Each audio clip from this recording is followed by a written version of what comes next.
Dears അപ്പം എൻ്റെ caption കണ്ടിട്ട് വലിയൊരു അടുക്കളത്തോട്ടൊന്നും ആരും പ്രതീക്ഷിക്കരുത് കേട്ടോ. അതിന് മാത്രമുള്ള സ്ഥല സൗകര്യം എനിക്കില്ല. പിന്നെ അത് മെയിൻറ്റെയിൻ ചെയ്യാനുള്ള സമയപരിമിതിയും കൊണ്ട് അത്യാവശ്യം വേണ്ട സാധനങ്ങൾ ഇതേപോലത്തെ 2 പച്ചമുളക് തൈയും കറിവേപ്പിൻ തൈയൊക്കെ നടലാണ് ഇന്നത്തെ ടാസ്ക്. ഇത് നഴ്സറിയിൽ നിന്ന് വാങ്ങിച്ച തൈയാണ് കേട്ടോ.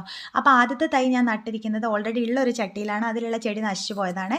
പിന്നെ പുറത്തുനിന്ന് വാങ്ങുന്നതിൽ എനിക്ക് യൂസ് ചെയ്യാൻ ഏറ്റവും പേടിയുള്ളൊരു സാധനം എന്ന് പറയുന്നത് ഈ കറിവേപ്പിലയാണ് കേട്ടോ. കാരണം അത്രയും കീടനാശിനിയൊക്കെ അടിച്ചിട്ട് വരുന്നതാണല്ലോ. അപ്പോൾ അതുകൊണ്ട് നമ്മുടെ കയ്യിലുള്ള കുറച്ചാണെങ്കിൽ അതാണ് ഞാൻ യൂസ് ചെയ്യുന്നത്. ഈ രണ്ടാമത്തെ ചട്ടി സെറ്റ് ചെയ്യുമ്പോഴെന്ന് വെച്ചാൽ അടിയിൽ ഞാൻ കുറച്ച് ചകിരി ഇട്ട് കൊടുത്തിട്ടുണ്ട്.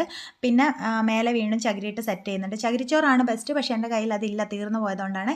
പിന്നെ ചെറിയ ചെറിയ കല്ലുകളൊന്നും നമ്മളിത് ചട്ടി പ്രിപ്പയർ ചെയ്യുമ്പോൾ അതിനകത്തുനിന്ന് പെറുക്കി കളയരുത്. കാരണം എന്താ വെച്ചാൽ കുറച്ച് കഴിയുമ്പോൾ ഈ മണ്ണ് ഉറച്ചു പോകും. മണ്ണ് ഉറയ്ക്കുമ്പോൾ അടിയിലേക്ക് വെള്ളം ഇറങ്ങില്ല കേട്ടോ. പിന്നെ അതാ ഇതിനകത്ത് പൂനാരകമുണ്ട്, പിന്നെ നമുക്ക് തുളസി ഇലയുണ്ട്, പനിക്കൂർക്കയുണ്ട്, അങ്ങനെ അത്യാവശ്യം വേണ്ട സാധനങ്ങൾ, കറ്റാർവാഴയുണ്ട്.